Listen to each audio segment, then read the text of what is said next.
For the Lakers and the Pelicans tonight, but even if you lost, you could still get in. Welcome to the NBA play-in tournament. Lakers Pelicans trading jumpers for the second time in 3 days.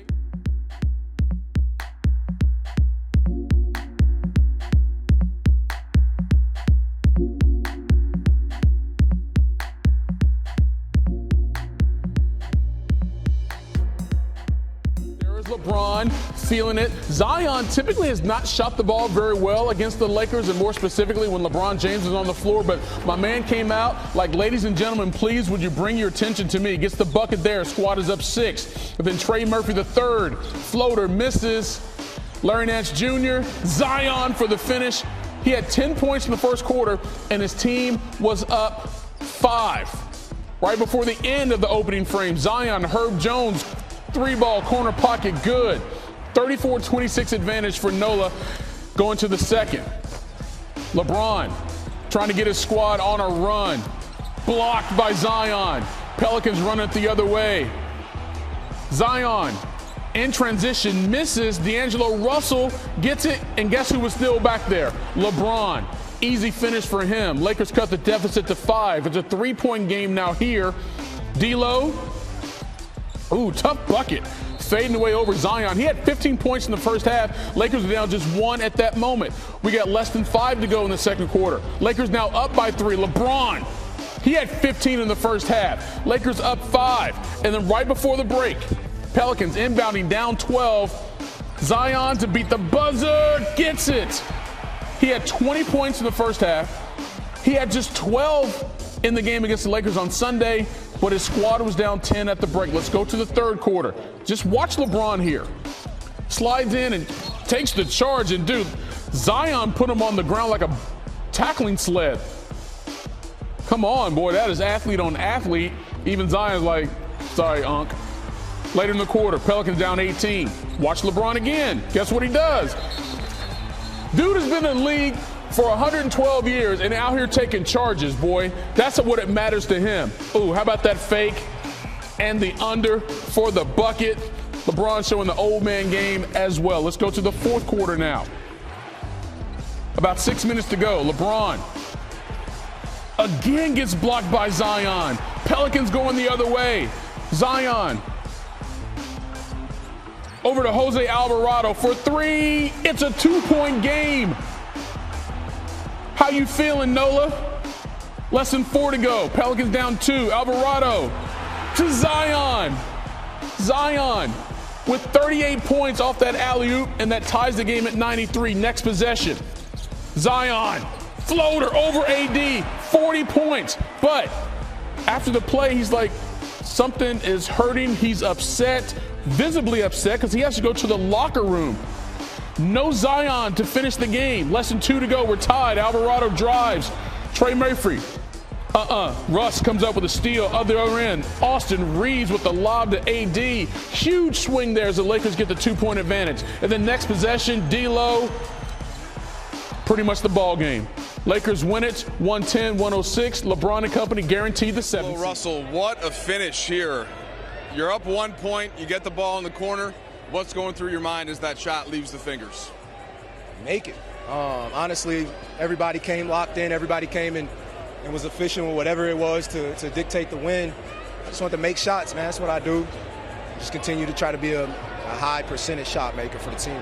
It's been a number of years now since I first did a walk-off with you, your rookie year. Back in the day, we had some ice in your veins moments there. That was one of them. Well, that was going to ask you. That was one of them. So and this is a game, too, highly competitive. They were doing a lot of talking, you and Alvarado. So does that get you going more and into the mindset you want to be in? I was already going before that, so I think he was trying to be calculated and cool me off. I respect his competition. I respect his effort. I respect everything about him, so nothing but love there. Yeah, you did have 13 points in that first quarter. They came out with an impressive mindset. You knew it was going to be tough after beating them on Sunday. How did you get going early when they were tilting some of their defense? Just trying to have the same mentality, same approach for whoever we play. Back-to-back games against them, we treated it like it was a playoff series at their place. So that was my main focus, just trying to lock into what our objective was and to play as hard as I can. You'll have a couple days off now, but of course the next game will be against Denver. Not until Saturday. Any early thoughts as you think about just getting through this play-in, this grind that you've been on to get out of the play-in, and now you're in the playoffs? Nope. Just lock in, focus on the scouting report, and control what I can control. All right, go enjoy it. Yep, thanks, buddy. Ron Austin was telling us that you told the team, like, it's not too often you're going to go 6 for 20, but he pointed out 3 steals, a couple blocks, a couple charges drawn, just kind of trying to find a way. Yeah. Was that kind of what you guys have been doing for the last couple of weeks to get up from the 10 to the 7? Yeah, we've just been playing good ball, and everybody's been contributing. It hasn't been many games where me and AD shot the ball. I think we were 12 for 36 from the field, but the rest of the guys picked us up. So myself and AD was just trying to do everything else that we could. AD getting offensive rebounds, making free throws down the stretch. I continue to find my guys. Obviously, a big-time shot by D'Lo right there in that strong corner by their bench. It's a good all-around team win. What's the importance level now? You have a couple days, get your bodies right, think about Denver, do all that. Yeah, we'll get to Denver, but this was a long-ass road trip. You almost forget that we was in Memphis before these 2 games. Tonight was definitely a playoff game. So get your mind right, get your body right, trying to get as much recovery we can before we have to go out there on Saturday. On the floor on Saturday versus Denver. That's the main thing. At times, this team hasn't played the best defense, finished in the middle of the pack in the league in defensive rating, but tonight there was like a level that rarely been seen out of this group. How equipped are you guys to keep that level throughout the postseason? Well, obviously that's what wins. That's what win ball games in the postseason. That's defending. Obviously, you got to score the ball. You got to be efficient. You got to not turn the ball over. But defensive stops, and that's keys to runs.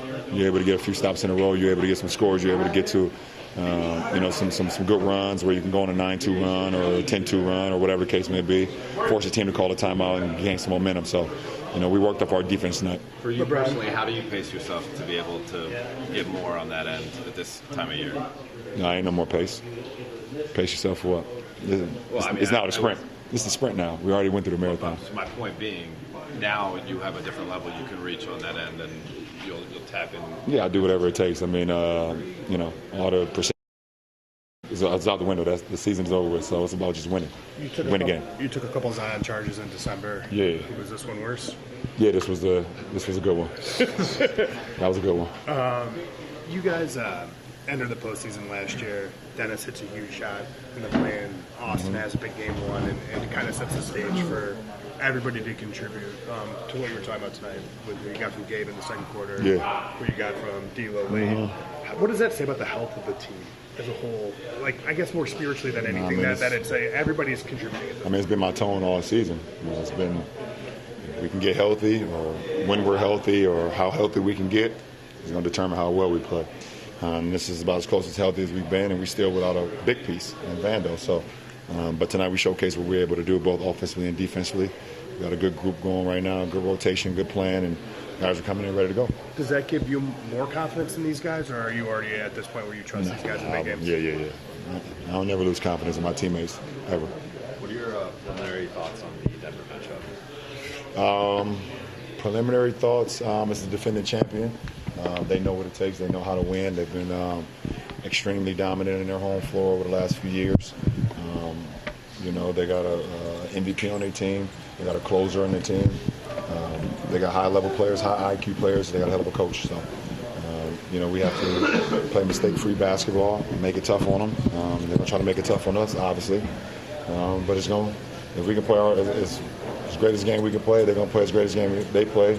It's going to come down to 1 or 2 possessions, and we'll see who executes them. Last question. Ron, at the beginning of the season, Zion said that you had the blueprint. Tonight he has 40, but he goes out with an injury. What is your assessment of a guy like Zion in year 5? It's going to be great for a long time. Obviously, he's had a slow start to the season this year, but he's a generational player, a generational talent. He's going to continue to get better and better and better. And tonight was just a small microcosm of how great he can be. His ability to get downhill, finish versus smalls, finish versus bigs, taller guys, shorter guys. It doesn't matter. And one thing about him, he's not afraid to compete. So that's a great thing. He's a star. Survive and advance. They will go into the NBA playoffs as a 7 seed. They will play Denver on Saturday. The Lakers were dominant, guys, for 2.5 quarters, built up an 18-point lead, but a huge Pelicans run. They completely flipped that game, made it a very nerve-wracking ending. And on a night when LeBron and AD struggled to get those easy buckets, they ended up getting it done in the end. And the Lakers, 9 for 9 down the stretch from the free throw line, James. Yeah, the free throw line, was a big friend to the Lakers tonight. I mean, 25 free throws out of 29, that's pretty good. They only made 11. Because the Pelicans, they beat the Lakers in just about every other category, though. Assists, I think, rebounding, points in the paint, they had 62.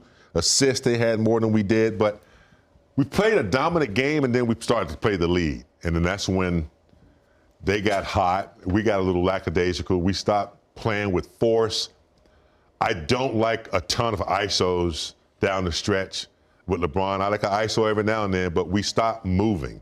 And that's how they got back in the game. I liked when we played the way we played in the first, second quarter when we get the lead. Let's just finish that out. But we got the win.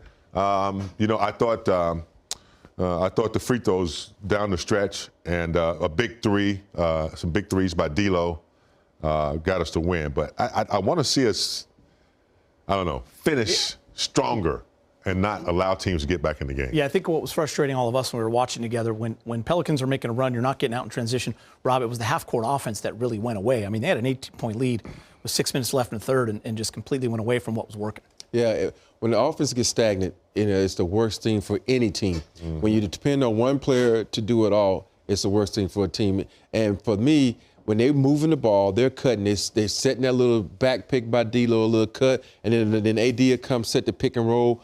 That's movement. Even though it's sometimes false movement, it's movement because the defense has to shift, and then their priorities come different. It's like their assignments come different. And for me, when you sitting and you ISOing at the top, that is, to me, is the worst ISO because now you got 4 defenders with a foot on the paint, and they can control what you do as a player. Even though we were shooting it really well from 3, you still have the opportunity to pass it because you got AD who's diving, you got Rui who's diving, and there's no communication there. So now you only got 2 guys on the perimeter that can shoot threes, and they can guard it. So it was a lot of things that they need to correct before they play Denver because they can't have these mistakes because these mistakes will get you going home in 4. I'll tell you what, two things stood out to me. D'Angelo Russell, absolutely huge 3 in the corner, about 50 seconds left. Nice little, he and Alvarado got a little chippy earlier in the game, so I really liked how D'Lo responded to that the rest of the way. Another good game for him, plus the Laker defense. They held Brandon Ingram, our old friend, and C.J. McCollum, 8 for 27 combined. That's 2 of their superstars, complete non-factors tonight. Laker defense really good 2 days ago in the regular season finale against his team. Had trouble with Zion tonight, no doubt about it, but I like what they did to everybody else on that team. Valanciunas, pretty good center. Again, completely ineffective tonight, 1 for 7.